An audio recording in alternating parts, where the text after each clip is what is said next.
برادران اہل سنت، السلام علیکم ورحمۃ اللہ وبرکاتہ۔ نحمده ونصلي على رسوله الكريم، أما بعد، فأعوذ بالله من الشيطان الرجيم، بسم الله الرحمن الرحيم، إن الله وملائكته يصلون على النبي يا أيها الذين آمنوا صلوا عليه وسلموا تسليما وآله صلى الله تعالى عليه وسلم صلاة وسلاما عليك يا رسول الله صلى الله تعالى عليه وسلم۔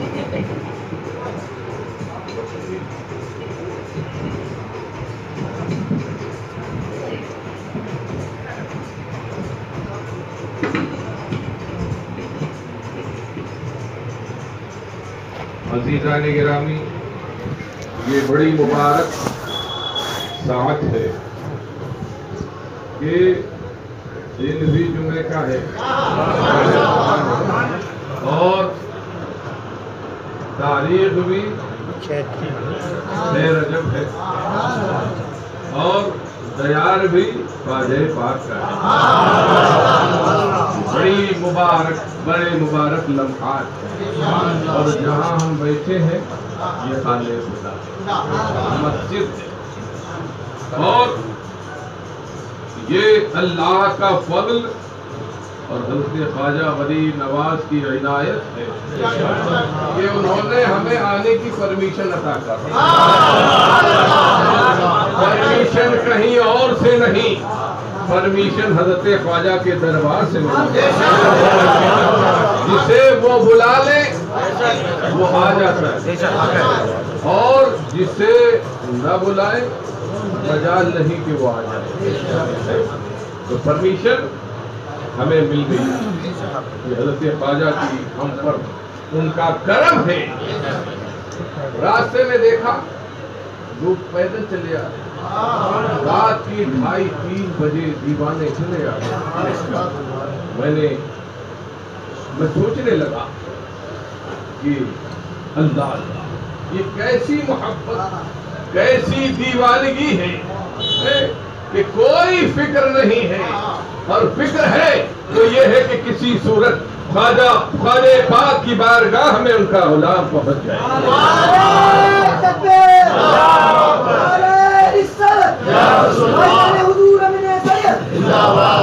اور آپ جانتے ہیں، کہتے ہیں، بولتے ہیں کہ حضرت خواجہ غریب نواز نے 90 لاکھ لوگوں کو کلمہ پڑھایا۔ حقیقت یہ ہے، ہم یہ بولتے ہیں کہ حضرت خواجہ آج بھی لوگوں کو کلمہ پڑھا رہے ہیں، آج بھی حضرت خواجہ کے دربار سے دین کی اشاعت ہو رہی ہے۔ نہ جانے کتنے گمراہ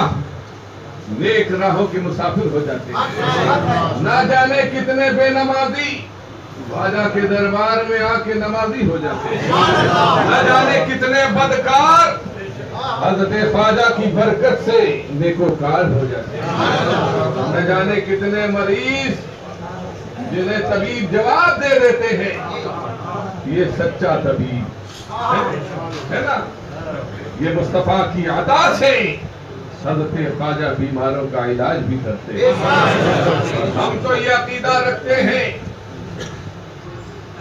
کہ صحیح علاج تو انہی بزرگوں کے آستانوں سے ڈاکٹر کہہ دے کوئی علاج نہیں، اور دیکھا بھی ہے گیا، جب سب جگہ سے جواب مل جاتا ہے پہلے تو کوشش کی جاتی ہے کہ اس ڈاکٹر کے پاس، یہاں وہاں، ادھر دوڑے گا ادھر دوڑے گا، اور جب جواب دے دیا جائے اب اس کا کوئی علاج نہیں ہے تو پھر بزرگوں کے آستانوں کی دوڑ لگتی ہے، اور جب پہنچ جاتا ہے اور ان کا کرم ہو جاتا ہے تو بیمار تندرست بھی ہو جاتا ہے۔ حضرت خواجہ غریب نواز کا وہ عظیم آستانہ ہے کہ خواجہ ہند وہ دربار ہے اعلیٰ تیرا، کبھی محروم نہیں مانگنے والا۔ اور یہ ہمیں امام احمد رضا نے تعلیم دی ہے کہ جب کہو اجمیر شریف کا، خالی اجمیر نہیں بولو، یہ تعلیم کسی اور کی نہیں ہے، یہ امام اہل سنت کی تعلیم ہے۔ جب کہو اجمیر شریف، اس سے اندازہ کیجئے کہ امام احمد رضا کو، سیدنا اعلی حضرت کو حضرت خواجہ پاک سے کتنی محبت، کتنا لگا تھا، جب اور کیسا ادب تھا حضرت خواجہ کی بارگاہ، حضرت خواجہ غریب نواز کی کیسی عظمت ہوگی دل میں۔ تبھی تو یہ ارشاد فرما رہے ہیں، یہ تعلیم دے رہے ہیں کہ ان کے اس دیار کو جسے حضرت خواجہ کے قدموں کی برکت ملی ہے، جہاں حضرت خواجہ آرام فرما رہے ہیں، اس شہر کو کبھی اجمیر کھڑا نام نہ لو، بلکہ جب بولو اجمیر شریف۔ اور بتایا کہ فلاں ہے خانہ کعبہ میں، وہاں دعا قبول ہوتی ہے، مسجد نبوی شریف سرکار کا روضہ پاک، وہاں اللہ کی رحمت ہوتی ہے، اللہ اپنے بندوں کی پکار کو سنتا ہے، اور ساتھ ہی تمام مقامات کو گناتے ہوئے پھر اعلیٰ حضرت کہتے ہیں کہ خواجہ پاک کا آستانہ بھی وہ مقام ہے کہ جہاں اللہ تعالیٰ اپنے بندوں کی پکار کو سنتا ہے، اس کا فضل خاص اپنے بندوں پر ہوتا ہے۔ نعرہ تکبیر، نعرہ اشارت، یا رسول اللہ، سلمان ریاضہ، اور کیسا دربار، بڑے بڑے بادشاہوں نے اپنے تاج کو حضرت خواجہ کی بارگاہ میں ڈال دیا، قدموں میں رکھ دیا۔ حضرت اورنگزیب، عالمگیر اورنگزیب رحمۃ اللہ تعالی علیہ، پیادہ پیدل ننگے پیر کئی مرتبہ حضرت خواجہ کی بارگاہ میں حاضر ہوئے، اور ان کے آباء و اجداد، یہ شان ہے حضرت خواجہ غریب نواز کی۔ حضرت خواجہ غریب نواز کی کیسی کرامتیں کہ آپ کسی بستی سے گزرے تو آتش لگوں کی، آتش کے پجاریوں کی، آگ کے پجاریوں کی، آتش کی پرستش کرنے والوں کی، آگ کی پوجا کرنے والوں کی وہ بستی تھی۔ تو اسی آتش کدا کے سامنے حضرت خواجہ نے قیام فرمایا، قیام پذیر ہوئے، تو آپ کے خدام میں سے کوئی خادم وہاں پہنچا اور آگ مانگی، اس نے انکار کر دیا۔ اس کی خبر حضرت خواجہ غریب نواز کو دی، آپ تشریف لے گئے اور آپ نے ان پجاریوں سے کہا کہ تم آگ کی پوجا کیوں کرتے ہو؟ تو کہا ہم اسے اللہ کا نور مانتے ہیں اور اس لیے اس سے محبت کرتے ہیں اور اس کی پرستش کرتے ہیں، پوجا کرتے ہیں۔ تو حضرت خواجہ غریب نواز نے کہا، اس میں تمام اس وقت جو پجاری تھے وہ سب موجود تھے، اس میں ایک مختار نامی تھا جو سب کا ہیڈ تھا، اس سے آپ نے فرمایا، اس کی گود میں ایک حسین بچہ بھی تھا، آپ نے اس سے فرمایا کہ ذرا اپنا ہاتھ آگ میں ڈال دو۔ کہا کہ آگ کا خاصہ ہے جلانا، کہ جلا کر خاکستر کر دیں گے۔ تو حضرت خواجہ غریب نواز نے اس کی گود، آپ نے اس کی گود سے وہ بچہ لیا اور آگ میں تشریف لے گئے۔ اب ایک شور، ایک ہنگامہ برپا ہو گیا، سب افسوس کرنے لگے اس بچے کی موت پر۔ اب جدھر خبر جاتی سب دوڑے چلے آتے اور افسوس کرتے اس کی موت پر۔ ساری بھیڑ جمع ہو گئی، سارا شہر اکٹھا ہو گیا۔ اب کچھ وقت کے بعد حضرت خواجہ میں اس بچے کے اس آگ سے نمودار باہر تشریف لائے، یہ دیکھتے ہی جو ہے آتش پرستوں نے اور اس مختار نامی شخص نے اور اس کے بچے نے کلمہ پڑھا، اور وہ بچے سے پوچھنے لگے کہ آگ میں گئے تو کیسا ہوا، کیا ہوا، آگ کی سوزش، آگ کی جلن سے کیسے محفوظ رہے؟ تو اس بچے نے جواب دیا، جب ہم آگ میں گئے، باہر جب اس وقت جب داخل ہوئے تو میں نے اپنی آنکھوں کو بند کر لیا خوف سے، اب جب آنکھ کھولی تو دیکھا ایک حسین باغ ہے، اور اس میں جنت کے باغات کا مزہ مل رہا ہے۔ یہ خواجہ غریب نواز کی شان ہے۔ لوگ بکواسے کرتے ہیں کہ نبی ہم جیسے، ذرا سوچو ان کی زبانیں کیسی خراب اور کتنے منہ زور ہے وہ، جب حضرت خواجہ کی کرامت کا یاد ہے تو مصطفیٰ جانے رہا کی منزل کا کون اندازہ کر سکتا ہے؟ جب تم حضرت خواجہ کی برابری نہیں کر سکتے، سید الانبیاء ہے ہم سب کے آقا و مولا حضور احمد مصطفیٰ محمد مصطفیٰ صلی اللہ تعالی علیہ وسلم کے برابر بھلا کون ہو سکتا ہے؟ اللہ تعالی اس محفل پاک کو، اس مجلس مبارک کو قبول و مقبول اور دور و دراز سے لوگ آئے ہوئے ہیں، پریشانیوں میں گھرے ہوئے ہیں، ان سب کے حق میں یہ دعا ہے کہ پروردگار جو لوگ یہاں جن حاجتوں کو لے کر آئے ہیں، جو تمنائیں لے کر آئے ہیں، اپنے پیارے کے صدقے میں، اپنے اس محبوب بندے کے صدقے میں، اپنے اس اچھے کے صدقے میں مولا ان کی حاجتوں کو پورا آمین آمین آمین۔ اور ہمیں آئندہ بھی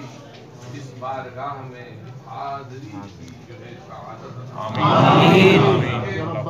جمعے کا وقت ہے، جمعے کا دن ہے اور جمعے کا وقت قریب ہے اور فاتحہ بھی ہونا ہے، صلاۃ و سلام بھی ہونا ہے، لہذا میں دعا کے ساتھ کہ حضرت خواجہ نے دین کی تبلیغ لوگوں کو سچا دین عطا فرمایا ہے۔ ہم دعا کرتے ہیں کہ بد مذہبی اور بے دینی سے مولا ہمیں محفوظ کر دے، ان بدعقیدوں کے فریب، ان کے دھوکوں سے ہمیں بچا لے۔ یہ کہتے ہیں کہ یہ سب مر کر مٹی میں مل گئے اور ظالم یہ بکواسیں کرتے ہیں کہ غیر مسلم جو ہے وہ کھڑی مورتی کی پوجا کرتے ہیں۔ معاذ اللہ، تم بڑی مورتی کی پوجا،